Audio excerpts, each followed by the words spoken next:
Hi. It's taken a lot of convincing for me to finally sit down and make another video, and I made a Twitter thread yesterday explaining a little bit about why I've been absent again and some of the things that have been going on in my brain that have prevented me from sitting down and filming another video. But I'm going to try now just to film a very casual video to ease myself back into the booktube community again. And that video is a giant book haul of every book that I have bought or been given over the last almost year, like since Christmas last year. So we're talking a good 8 to 9 months worth of book gifts at this point. I figured that seeing as I haven't been on booktube much recently, I definitely haven't made any haul videos recently, and all these books have been piling up beside my bed waiting for me to show them off to you.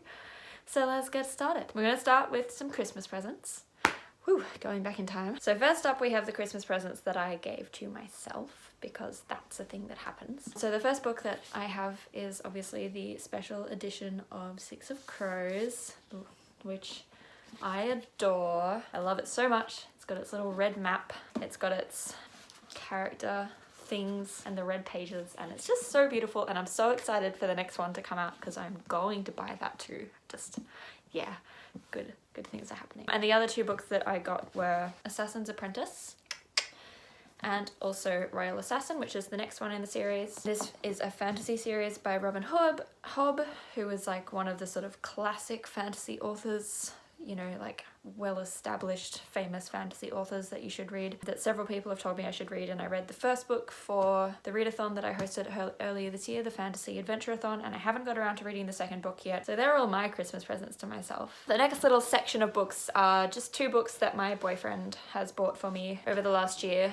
They're both books that I was clearly very much enamored with, but I was very sad because I didn't have the money to buy them for myself at the time because of the fact that I've been up and down with the employment and not particularly financially stable. And then he spontaneously bought them for me because he's beautiful. And the first one is King of Scars, which you can't tell because I am keeping it with the cover off because of the fact that these two go so well together with the covers off. Like, look at that. This is why I can't wait for the next one, because they're gonna look so pretty. Anyway, yeah, so he bought me the hardcover version of King of Scars because he knew that I love Leigh Bardugo and, you know, all of her stories, and I was really excited to read this. And I was getting heckin' FOMO from watching everyone else get to read it on Twitter and not being a part of it myself. So yeah, that was really lovely of him. And then the other book was one that I spotted in a bookshop when we went on a little weekend trip for Easter, and we went into a bookshop to have a look around. I picked up this book and I read the blurb and I was like, this book sounds amazing. And then I didn't check what the title was, and then I left.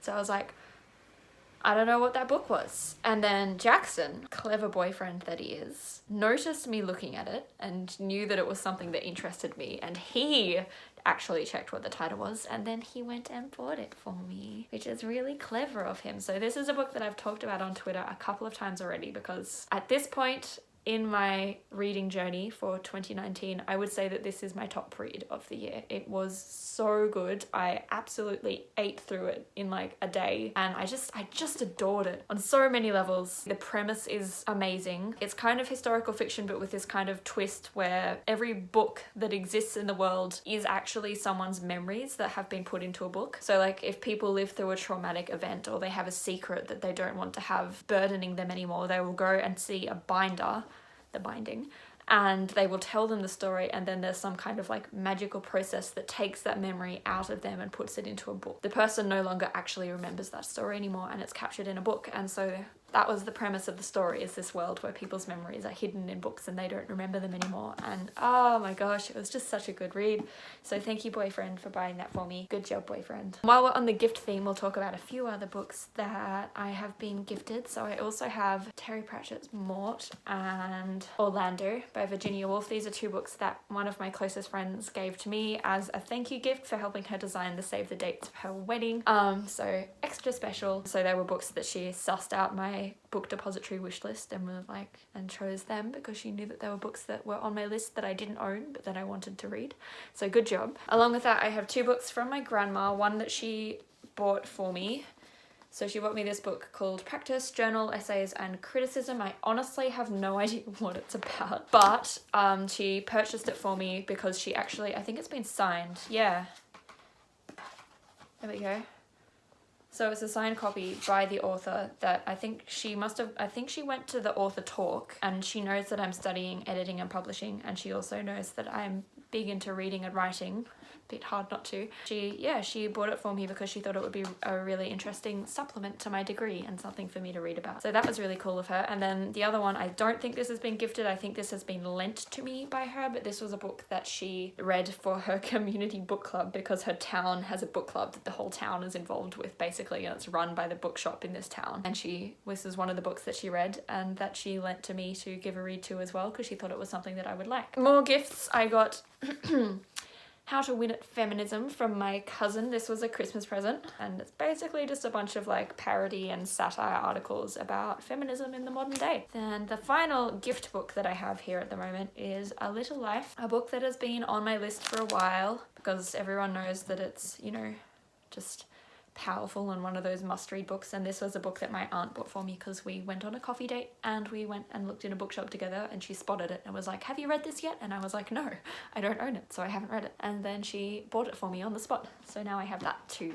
And the next ones are books that have come from like trips. So the first one was a little day trip that I did with another friend of mine. We went to the Clunes town book fair, which is a thing that happens once a year in a little town not too far from Melbourne called Clunes, and like this is its big thing that it does and that it is known for. It has so many secondhand bookshops, and once a year it holds this sort of weekend festival. So I got a few books from there. I got two new books, or two newer releases. One of them was Lanny by Max Porter, which just sounded really interesting. And then I also got the 7 or 8 Deaths of Stella Fortuna, because it just sounded really fascinating. So it's like there's this big Italian family, and there's this woman who's kind of like the woman that every family member knows that has had near misses with death 7 or 8 times and survived every time. And it's like, is she lucky or is she not lucky? And the story is told from the perspective of like her niece, I think, or possibly like grand niece, researching this woman's her and, you know, her family member's story and going through the 7 or 8 deaths of Stella Fortuna. They're the two new books that I got, and the rest of them are secondhand books. So I got a collection of Agatha Christie, just mystery novels, because basically whenever I see any of these particular editions of Agatha Christie novels, I pick up as many as I can that I haven't read yet because I love Agatha Christie, and I've got like just a little vintage collection of all the vintage editions of Agatha Christie novels that I'm building up from all the secondhand bookstores that I've been to. And then I got a bunch of books on Irish mythology and sort of myths and legends and fairy tales because that's a topic that I am really fascinated in. So I got Lady Gregory's Complete Irish Mythology, and I got 2 essays. I got The Feminine in Fairy Tales and Individuation in Fairy Tales. So one of them is just an analysis of female archetypes in standard mythology across many cultures, and then the other one I believe is about birds. So it's exploring the motif of the bird in fairy tales as well. And yeah, basically my plan is to educate the heck out of myself about mythology and Irish mythology as well, because I do like Ireland, and just be like a hecka nerd and know a lot about that specific topic and probably not much else. Next up we have some books. Shh. We have a little Icelandic section of books from another weekend trip that I did with another friend, the same friend who gave me these books actually. We went on a trip together to Queenscliff for the Queenscliff Literary Festival, and we had a look around at some bookshops, and I ended up getting 3 books that are all based in Iceland. I don't know why I did that. I felt like it. My plan was to read them as a TBR together, like an Icelandic theme month of reading, but I haven't got around to it yet because I haven't done any reading because life is hard. I also spontaneously got a copy of The Golem and the Ginny, which is a book that I read on ebook earlier this year for my fantasy adventure-a-thon, and then I spotted it in one of those free book swap libraries where you can take a book for free and give a book for free, and I didn't have a hard copy of it, and I knew that I loved it, so I was like, oh, I'm gonna grab you, and then I did. And it's quite a lovely edition of it as well. It's a really lovely book. And then the final little section of books that I have is from only a few weekends ago when I went on a weekend trip again. This is the problem with weekend trips. As you can see, I have no self-control as soon as I leave home. And I went to visit one of my absolute best friends who lives in Canberra, and I went up with a friend of mine. We did a road trip together there and a road trip back, and spent the weekend with her, and she took us to see like a Monet exhibition and some cafes and her favourite secondhand bookshops again. And as soon as I walk into a secondhand bookshop, bad things happen. And I got a bunch of books from that. So first up, I got 2 books by Julian Barnes because one of my friends at the time said that they absolutely love her as an author. So I was like, sure, I'll try them. And also because they matched, I was like, look, if you want me to give Julian Barnes a shot, I'm gonna buy them while they match. So I did. I also got 2 books by an author that I'd never heard of before, but again, because they match.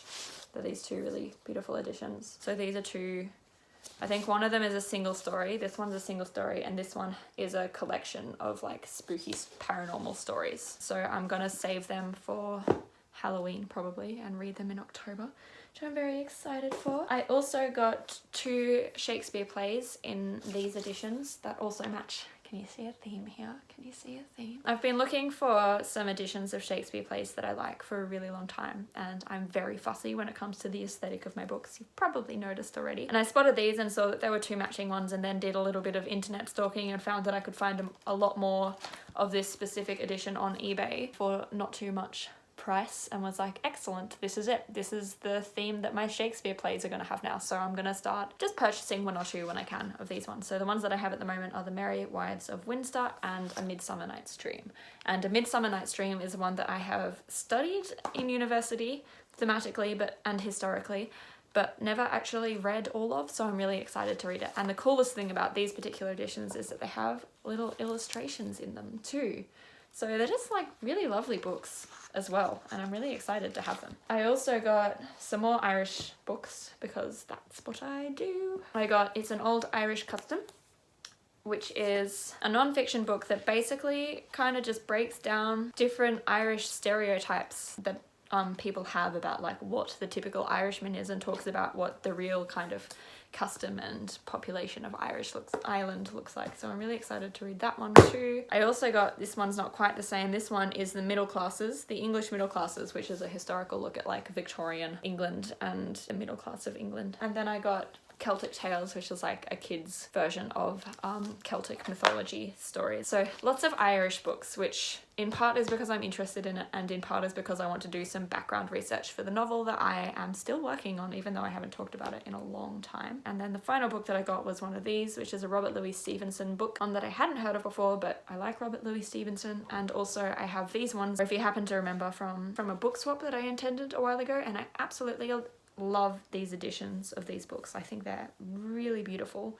The spines of them are gorgeous. Like the Agatha Christie, I've basically started trying to develop a habit of picking up any that I see when I come across them in secondhand bookshops, so I have a little collection growing of those editions of books too. And that, remarkably enough, is it. So you'll already be able to see from the thumbnail just how many books that is. It's a lot of books. It's a lot of books. Some of them I've read, many of them I have not. And all of them are beautiful. Anyway, I will make some more videos soon, hopefully. I'll try and make a little chatty video, probably make myself a cup of tea and sit down and just have a bit of a chat about what's been going on, what my plans are with this channel for the future, because I'm not letting this channel die just yet, but I've just been having a really rough couple of years. Last year wasn't very good either, was it? I've just been trying to find a balance between looking after myself and my mental health, and also allowing myself to do things like this that I do actually enjoy. But I'll talk more about that in another video. If you're curious, you can have a look at the Twitter thread.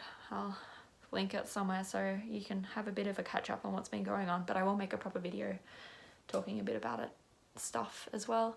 Now it's been 20 minutes, so I'm gonna sign off now. I will see you for another video very shortly, I am not sure.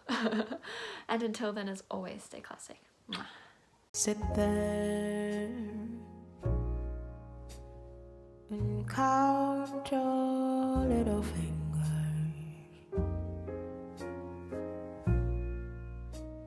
Unhappy little girl blue.